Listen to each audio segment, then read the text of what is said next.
the lease. I call it,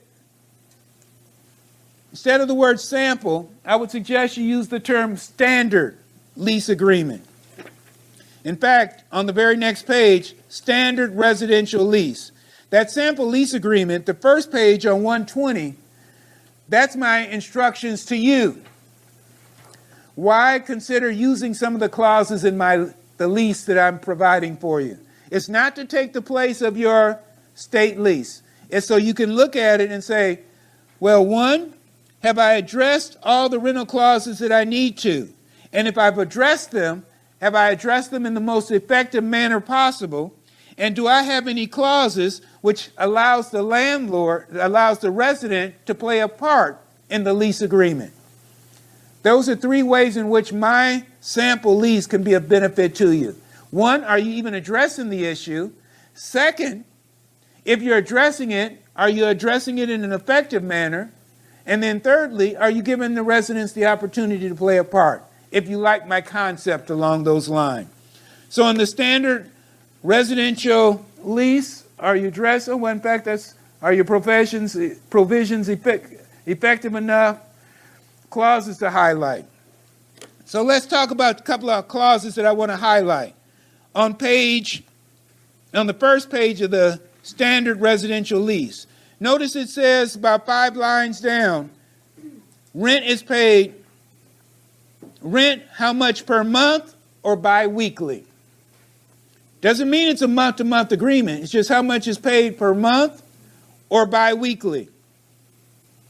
And your first month's rent. But what is that in reference to? If they're going to be using the standard paid by the first, or if they're going to be paying it every 2 weeks.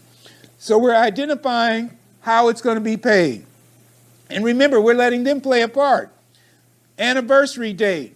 The line right before that. I told you the anniversary date may not be a year from now.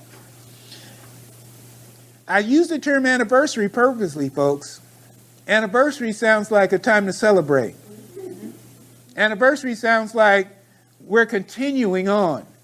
Doesn't sound like we're stopping.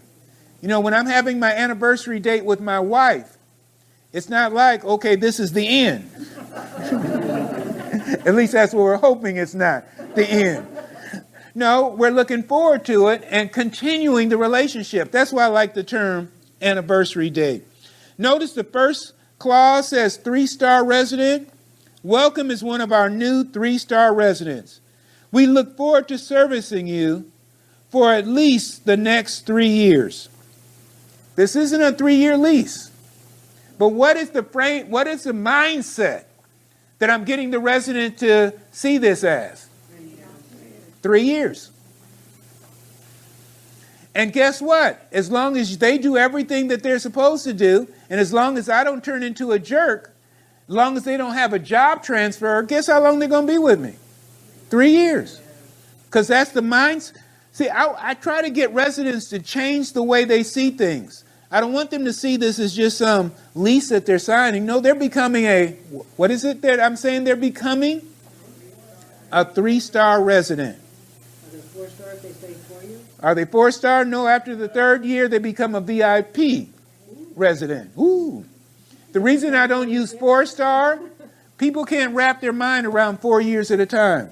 Most people can say 3 years, yeah, I can do that. Even though I'm not asking them to commit to 3 years, but it's not something like out of the ordinary. By the way, remember on the application, I asked them, how many years would you like to be here? How many years do you plan on staying? Whether you add in the 1, 3, or 5, the point I'm trying to say is, I want to see if they're telling me they're getting ready to be here for more than 1 year. If they tell me just 1 year, to me that's a red flag. Not that they're a bad person, but I like long-term residents for the most part. And so if they're telling me up front 12 months, in fact, when they say 12 months, I'm really concerned. Because it's almost like 12 months is shorter than 1 year. Like they're telling me up front, we're not going past a year. 12 months. You say it's a minor thing, folks. But I'm telling you, if I got 2 equally qualified candidates, one on paper said they want to be here for 3 years, the other one said 12 months, I'm going with the one that said 3 years. Now, I can't hold them to that. But if that's their mindset going in, the chances of them staying with me for more than a year are higher. Number 4, move-in costs. We offer residence options. There it is, option A and option B. Higher rent, smaller deposit. That's why I said to you, it's right in the lease. When we're making these discussions, it's right in the lease what we're talking about. Though I like the idea of possibly recording it, which brings up another point. My friend Mike Butler, he likes doing a recording of the move-in, the whole move-in procedure. Why it makes it easy, all he's got to do is push a button and let the residents listen to it, whether he's there present or whether the assistant is there present, but he likes that. I like it to a certain extent because it does give you consistency. However, because I like my residents to play a part in different parts of this lease, for me, I want the opportunity to have the exchange. Now, maybe you say, why not have part of it on a recording and the part that you have questions about or their input on, have that separate? That's something I've considered. But for now, I like the way mine is working. I've got an assistant that does it well, so it's working out okay for me. But move-in costs, that's one of the things. Okay, moving on. Payment due date, number 6. That's where we talk about, do you want to pay by the 1st or do you want to pay every 2 weeks? Notice I actually say monthly rent times 12. In other words, I want my residents to know. In fact, it says it. The very last line on the first page of the lease. You will pay more overall during the course of the year for the convenience and extra handling. However, many people prefer the bi-weekly plan because it allows them to budget smaller payments in every 2 weeks. So I don't hide the fact it's going to cost them more. If you do the payday plan, which is what I call this, you shouldn't hide the fact that it's going to cost the resident more. Because if you do, they can be resentful and say, wait a minute, there's more than, in some months there's going to be 3 payments. Yes. In some months there will be. So in the course of a year, you will pay more. So you have to judge for yourself. Do you want the not just the convenience, but the ability to budget spread out in smaller payments, or would you prefer the larger payments once a month? And whichever way you choose, you're welcome to switch at any time in the future. Just give us at least a 30-day notice. So I don't want them to feel locked in. I never want them to feel like I'm locking you into something that you can't get out of. You choose what's best for you. In fact, my challenge to you is, as I share these different things, options that I'm giving residents, I challenge you. Start asking your residents and see what they say. Don't assume, oh, none of my residents would go for the payday plan. I've got a couple of subscribers. Some of you know one of them, a gentleman by the name of Brad, where 70% of his residents pay the payday plan now instead of the monthly plan. Got another one there with 50% of the residents. Now that's kind of high, in my opinion, in terms of percentage. I'm happy if just 25% of my residents pay every 2 weeks instead of the regular payment. Because on a quarter of my residents to get an extra month's worth of rent, that adds up. But what I'm saying to you is I challenge you. Start asking your residents, give them the option, see what they say. In other words, don't you predetermine that nobody will go for the payday plan. No one will go for this. No one will go for that. You'll be surprised. A lot of times we as landlords, we look at things and we say, well, I would never go for something like that. Well, your mindset is probably different than your average resident. The fact that you own the property and not renting it says your mindset is different. So don't predetermine. People all day long are choosing to pay smaller payments instead of larger payments. In fact, some of you are paying over 30 years instead of paying 15 or 20 years for a mortgage payment. Why? You want the smaller payment. Okay, so don't think that it's only a resident's mindset that may be choosing the option that's cost you more. Over 30 years, you're paying a lot more than somebody, a landlord with the same property, who's paying over 15 or 20 years. Cheap money. Yeah, it is cheap money, but it's more. Cheap money. So from the resident standpoint, they may be thinking, well, for whatever reason, I like being able to give them $500 every 2 weeks instead of $1,000 every month. Gives me more time to use my money. Okay, it's different things. All right, note number 8. I don't collect any payments by mail anymore. Any of you still collect money by mail? Anybody? A couple of you. How come? Whatever way I can get the money. Okay, but how come you say?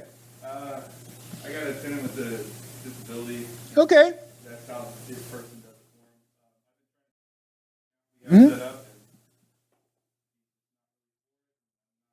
No problem, but he's paying you? He's paying on time. He's the only one that pays on time in that building, actually. Oh, my goodness. So he's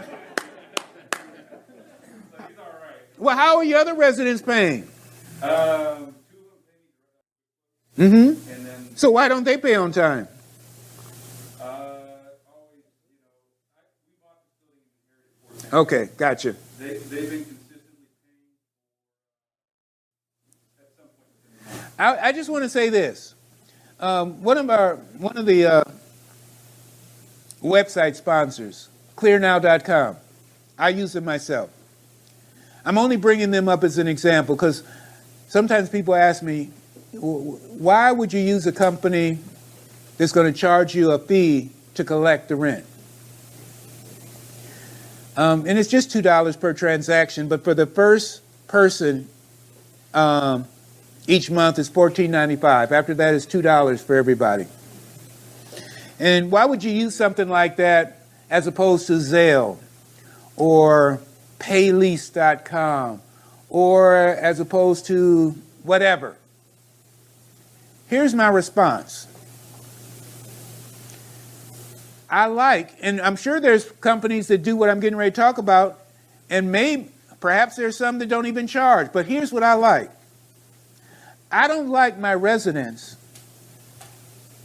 deciding every month or making the decision every month on getting the money to me, of using the Zelle or using a Cash App or using Venmo, because they still have to make the decision. Now, some of those have started setting up automatic payments, but many landlords are still using it from the standpoint of the resident has to make a decision every month on whether, not the landlord, the resident has to make a decision every month on whether they're going to pay you. I'd rather use a company where the money is automatically debited from their account on the agreed upon date every month. The resident doesn't have to think about it at all each month. I much prefer that type of system. I've had people who pay me and they've been in the hospital. I've had people who pay me who've been in jail at the time rent is due. I've had people who, for different reasons, on vacation, that maybe in the past, I might not have gotten the money immediately. But with the direct debit out of their account, I love that system. I wish all of my residents were on it. Right now, it's only a percentage of them. The others take it to the bank that we've got set up, the bank account that we've got set up. What's your question? Clear Now. Yep, you can find them at directrentdeposits.com. In fact, aren't they one of those that's in your folder as well? So you can read more about it. One of them's in your folder. But that's the reason. Not only that, they allow residents to have their payments reported to a credit bureau. So it helps them build their credit. Those other things don't help people build their credit. This does. And so, in fact, saw an email come through this morning as I was getting ready to come here, saying one of your residents is asking to be set up because they have to say, I want my payments to be reported. And one of your residents is now requesting that. Do you think that brought a smile to my face? Yes. Because if people want their payments reported, guess what? They're going to pay on time. They're also going to buy a house, too. That's where they do it. Yeah, they want to buy a house. Of course, it's giving me a little bit of a heads up. But I don't mind renting to people who's going to pay me on time during the time that you're with me, even if you're going to buy a house in the next 6 months to a year. Yes. I got a lot of them that'll pay through the bank and they think it's electronic. Wait. But the bank, according to the bank and the tenant, the bank's doing the electronic. A physical check in the mail. Interesting. And I hate it because it's just flow. The bank just sits on that money until it gets to me. And it's, Gotcha. the first setup, it takes like 10, 20 days. So it's really late. And then it takes like 7. But who chose the bank that they're using? The tenant. Right. So what I'm suggesting to you, what I tell my residents who pay at a bank, you got to utilize the bank, take it to the bank account that I have in place. And I try and do that. But, you know, certain tenants just aren't going to do it. Trust me, if it's a question of whether you're going to continue to rent from me or not, They'll do it. they'll do it. Yeah. In fact, when I first started renting properties, after a couple of years, you know, I was one of those landlords that I had a couple of residents who I had to be there. Oh, yeah. I've had those. I had to be there to collect the money. Yeah, that's old school. Old school. But I thought, I'm only bringing it up because my mindset was, if I wasn't there Friday by 6 o'clock, I wasn't going to get my money. Right. So they had trained me to be there, to get the money. Then I finally said no. And those residents either got in line or they left. But for whatever reason, they trained me well for a few months till I finally said, this is crazy. So, Because if they were 15 minutes late or they weren't there. yeah, and if I wasn't there, they blamed me Yes. for the rent not being paid. Funny. I Oh. see you got an option for debit or credit card. Option for debit or credit card. Where's that? Number 9, the last option for the electronic. fee. Oh, for the worry-free payment. Yes. Does, can Clear now take it from credit or debit, or how do you? Clear Now doesn't do debit or credit cards. So how would you do that? For those who choose that, right now I'm actually using, what do you call it, Square. So you just like How much is Square you have to run it. They charge me a small fee, but they only charge if you have things that are, if your transaction. But they do charge a small fee. And how much is it? So you have to manually do it every. Pardon me? So people clawed back the rent. No, I've never had anybody call back the rent. Really? Really. In fact, and I'll come to your question in a second, your follow-up question. Landlords are sometimes concerned about, what's the term, clawback? Clawback. Apartment companies, managers of apartment communities, they've been offering the opportunity to pay by credit card for the longest time. If it was a serious problem in terms of clawbacks, they wouldn't continue to do so. I think we're more fearful of that than we need to be. What is it? Clawback simply means that they pay by a credit card, but then 3 weeks later or 2 weeks later, they say, no, that was an unauthorized charge, or are they saying that you didn't have the right to take my money? I've never had that situation happen. I'm sure it does at some point, and you'd have to deal with it, just like if they didn't pay you rent, bounce check or whatever. But I don't think you should be fearful of collecting your money simply because you think somebody may claw back the money. Now, what was your other question? If you're using Square, does that mean that management has to manually enter it Yes, every 2 days? yes. I like using Square more so for emergency situations.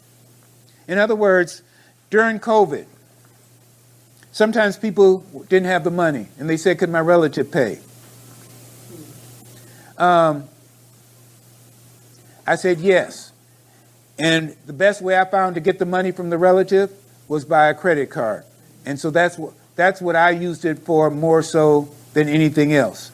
Would you collect like your security deposit or your application fee or something like that? No, for me, that's the least of my methods of collecting. But if somebody wants to pay me that way, I have no problem with collecting it that way. But again, I use it more so for situations where you haven't paid and you're getting somebody to assist you with the payment. I want to have that option to collect my money. All right, month-to-month option. I think I said to you earlier, if people are going to pay me month-to-month, I want more money. If people are going to pay me month to month, just like with a short-term rental, you should be getting more money. Somebody says, I only plan on staying with you for 6 months. Fine. The normal amount of rent is $600 a month, but if you're doing a 6 months only, it's $750 or $800 a month. So if you're doing any kind of short-term period, you should be getting more than you would based on a 12-month agreement. So when you do it, No, mine say it will automatically be extended for a like period. It doesn't say it goes to month. If I want to raise the rent? Continue, that would be the same rent. Oh, no. The term of the lease is extended for another year, but I still have the right to raise the rent. It's just that the term will be extended for another like period. And then I send them a notice out 60 days ahead of time saying the rent will be increased by such and such. Okay? All right. By the way, Even and I think I mentioned, you can extend it. The lease, the amount of payment. yeah, I let them know that on the anniversary date, the rent is going up. Okay, you're doing that with the extension, basically. When it's being extended for another year, but I'm letting them know 60 days ahead of time. With that extension, the rent's going up. Okay. I thought you were like letting another, 18 months. No. 6 months go by. Okay? do they have to sign and agree to Pardon me? Do they have to sign and agree to your new? Mine don't actually sign anything. Increase. I send out the letter. If they have a problem with it, they'll contact me. Like one person just recently did. I don't know if you were in the room at the time, and they said, well, Mr. Taylor, I'm going to pay that increase. However, you know that my income hasn't gone up. That's the first time in a long time I ever got that kind of feedback back. But that's okay. I'm also giving her an anniversary gift, and she knows that.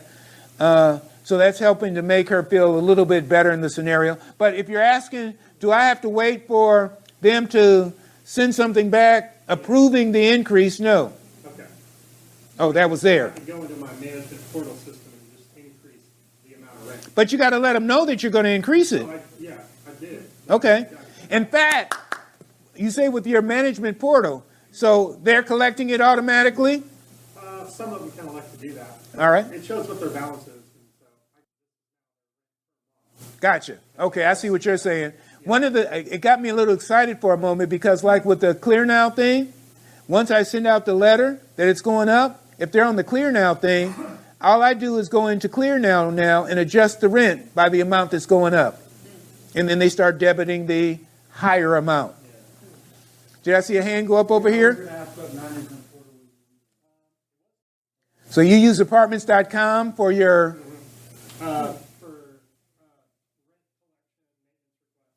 Oh, they do all that now, huh? It used to be Cozy Co-Properties. Oh, okay, they're using that. Everyone was really familiar with. Yes, gotcha. Apartments.com bought it. Gotcha. So it's really the cozy.com part of it that you're using. Cozy Co, yes. In fact, from a property management system, sometimes landlords ask, what property management softwares do you use? Anybody got some recommendations? I recommend apartments.com. Apartments.com?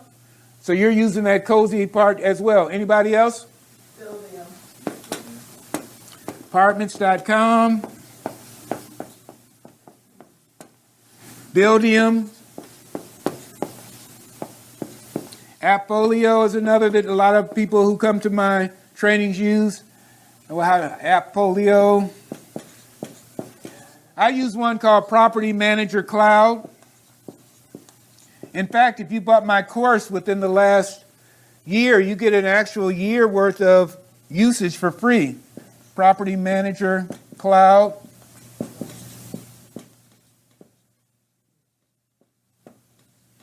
Anybody got another suggestion?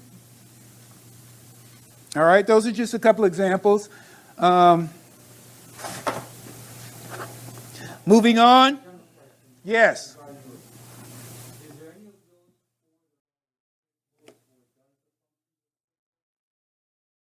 Let's see, Property Manager Cloud does not. Anybody who uses the others? Building will, I'm pretty sure, I don't use QuickBooks. So she's guessing Buildium will. And what are you saying no to? Not apartments.com, okay. Appfolio does not. Okay. Any other key things I want to make sure? Pets, number 15, 16, where I'm defining what pets are and addressing the whole pet issue. I'm only bringing this to your attention to let you know in the lease certain things are being covered. Assignment and subletting. I modified this recently. Notice it says services such as Airbnb, VRBO, etc. Because some people are renting out their homes or parts of their homes Airbnb, parts of your home, and getting extra money.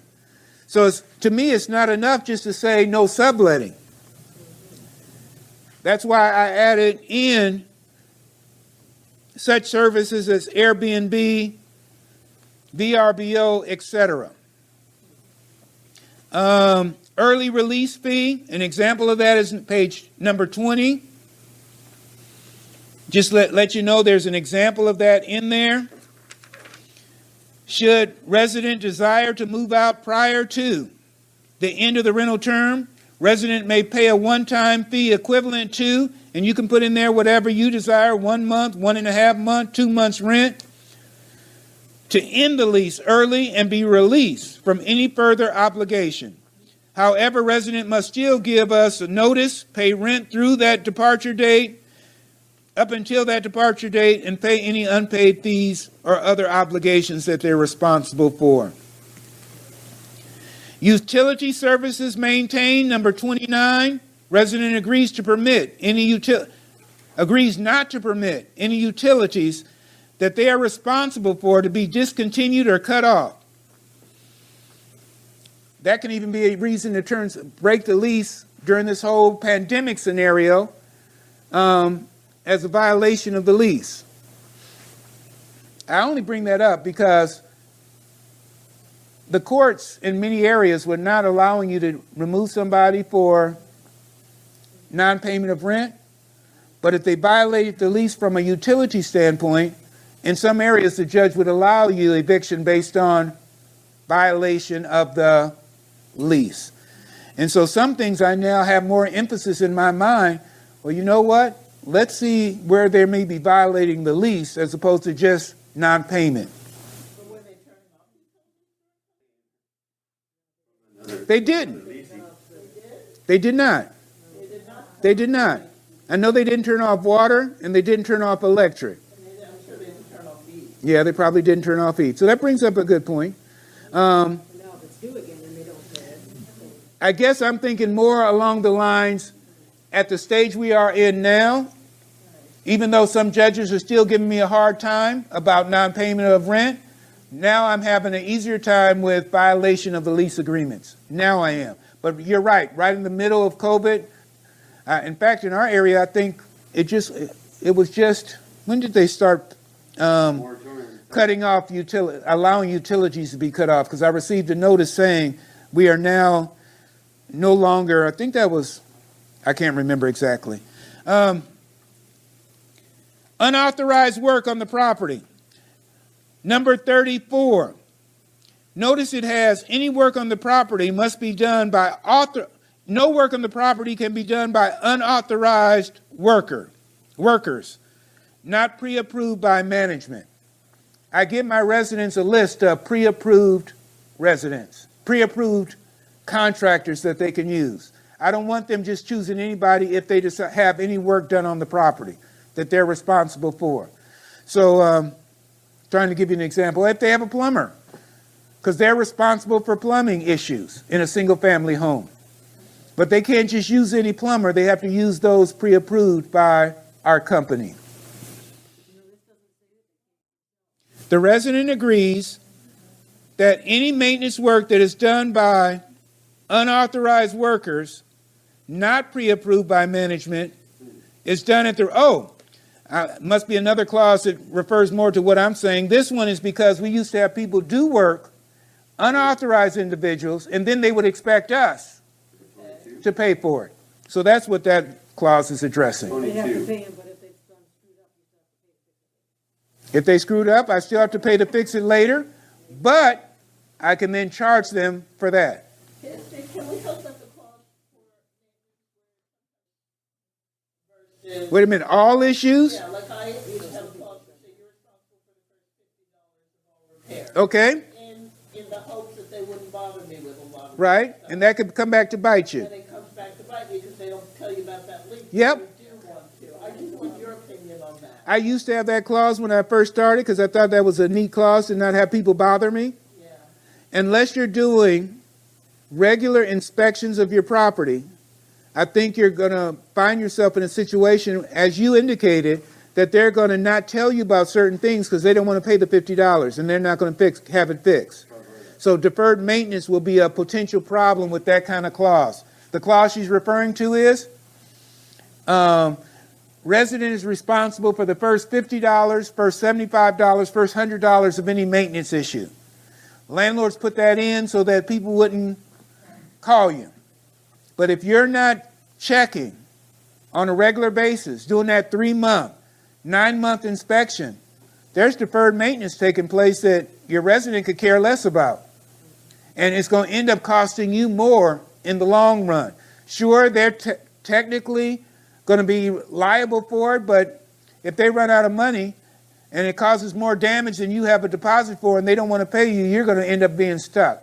So I don't like that clause unless you're doing regular inspections of your property. Yes.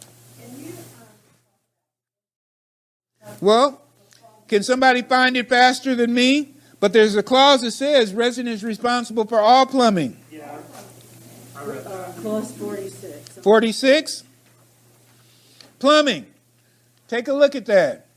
Management warrants that the dwelling, sewage drains are in good working order and that they will accept the normal household waste. They will not accept things such as blah, blah, blah, diapers, sanitary napkins, etc., etc. Do not do this and that. If your system becomes clogged after this date, you are responsible for notifying the management, and management will call a plumber of their choice to clear or repair the toilet at residents' expense. Residents agree to pay for the clearing of drains of any and all stoppages, except for those which a plumber who is called to clear the stoppage will attest to in writing that they were caused by defective plumbing, tree roots, or an act of God. Yes, sir? Good question. I don't have any septic tanks. Same thing would apply. So somebody talk to me. Would that apply for septic tanks? Same thing would Sure, apply. sure. How the screen catches this crap and it's. Doesn't matter, it's all the same. So is it always if it's usually the residents that's negligence that caused it, then yes. I don't know how septic systems work, but You if have to get it pumped every, Yeah, don't once. so if you have to get it pumped every so often, I wouldn't put that on the Yeah, it's resident. not gonna matter. But for anything that could be said was caused by their way of handling things, their negligence, then yes, same thing applies. All righty? Well, notice on that clause, I want them to actually call my plumber. Call us, and we take care of it and charge you. They'll never, you not know if they didn't wanna tell you possibly. If I'm doing my inspections, I know it if it needs to be taken care of. But there are some landlords who say you pay for it, but just use our plumber. And so it's totally on them. David Tilney, a good friend and a landlord trainer, he spoke at our last convention. That's what he would do. He would give the residents, here are the people you call them, and take care of it. Here are all of our approved contractors that we recommend you use. All right? Let's see. Any other key things I want to address? We have a clause in there that talks about breakage of windows. Any breakage of windows, it's on you, no matter who's at fault. Because they always tell you it was somebody that they didn't know. Or they don't know how it happened. Or they don't know how it happened. 9 times out of 10, they know. So we don't even make it a question anymore. You're responsible. Now, if somebody clearly saw some kid running down the street, totally out of the scenario, and did it, then okay, that's one thing. But the chances of that, I've discovered, are slim. You're responsible. In fact, if you contact your renter's insurance, they should handle that. By the way, speaking, do you require your residents to have renter's insurance? You know, they can call up and say things like, our refrigerator broke down. We got $300 worth of food in the refrigerator, and they want you to pay for it. First of all, I don't even have $300 worth of food in my own refrigerator. But that's beside the point. The point is, Only when the power goes out. we require people to have insurance. And so when things like that happen, it's to your benefit and for other reasons as well. Courtesy service checks, that's even addressed in number 63. Broken windows that I just talked about is number 64. Some of these clauses, by the way, I've got both single family and multi-units. So some of these clauses pertain more toward multi-units than single family. But because I don't want to change my lease every time I do it, I have them all in the one lease. Emergency contacts. The following persons, this is number 73, are authorized to accept notice, messages, deliveries on behalf of residents if they are not available. I've had to use that on a couple of occasions. That's come in handy.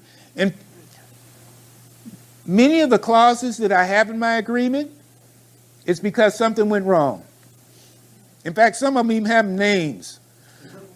Not on here, but in dealing with my assistants, that's the Mr. Ramsey clause. Because we put it in there because of Mr. Ramsey. In fact, there's one in there that says, offensive language, number 77, will not be tolerated. We will be professional in our communication to you. Any offensive or abusive language toward manager or any others working with us will result in termination of the lease. You like that one? Or threatening behavior. Pardon? Come up in court. I haven't had to pursue it in court. We have had to go back to the person and say, we're going to terminate your lease. I need you to, here's your warning. And they straightened up. Have you had any? But that was because of one particular person. Really, it was. One person would call up and they would even talk to the maintenance people. They'd call up all kinds of people. No, we got to come up with something for him. How did he slip through? How did he slip through? He had been there for many years. He wasn't a problem. All of a sudden, he started becoming more agitated for whatever reason. Have you had any issues with the law? I mean, it's like. What do you mean with the state of law? Iowa has like their boilerplate, that the state, it's almost like the state. You talking about in terms of the lease? Yes. The state You might have been out when I said this. have that. This is not to be this right here is not your lease. I'm giving you clauses to modify your lease. I would strongly suggest that you start with a state-approved lease. attorney-approved lease. In fact, at landlordrentalforms.com, they give you samples of state-approved lease. Landlord rentalforms.com to get a state-approved lease, attorney-approved. 73 talks about a customized upgrade. Number 80, allocation of payments received.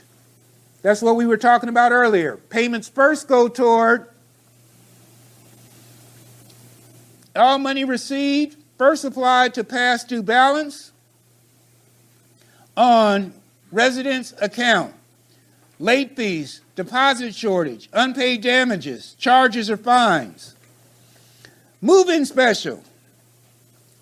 Have any of you ever given a move-in special? In the wintertime? You might like number 81. It basically says if we give a concession that if you fail to keep the agreement over the first year, that will be added back. That concession will be added back to your account. That's a powerful clause. You just pay late once, you gotta have to. Yep. So that improves performance. I told you there's things you can do to improve retention, performance, and other things. I do it with that clause. Expedited deposit.